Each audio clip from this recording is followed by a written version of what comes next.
Agnes is a bank teller in Nairobi. She makes a decent living.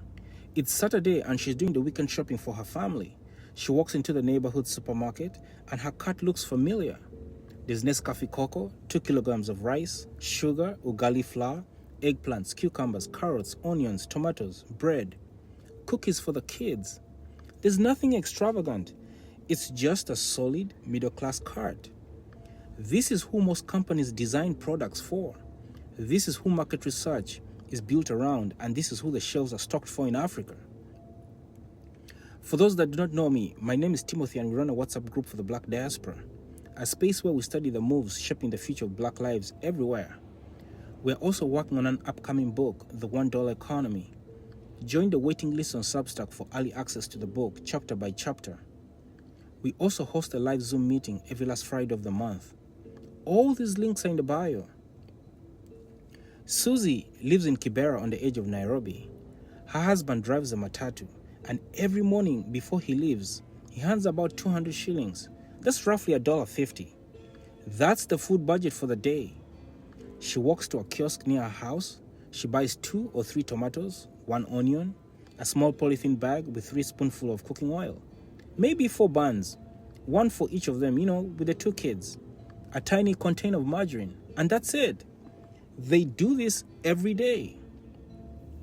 Now here's the problem. When companies say they're doing market research in Africa, they're not watching Susie, they're watching Agnes. They're designing products that end up in supermarkets. They're priced and packaged for people with carts, not people with kiosks. Susie isn't even in the conversation. She and her family are quietly excluded from the market, not because they don't buy food, not even because they don't cook, but because nobody designs for how they actually live. So let's flip the question. If you are asked to design a product for Susie, someone living on $1.50 a day, what would it look like? Here's mine. I would start with what she already buys every single day: ingredients, time, and simplicity. I would create a pre-made soup base, a small circuit sold at the kiosk. It already has oil, onions, tomato paste, salt, and spices. Nothing fancy. I would make sure she buys it for 50 cents.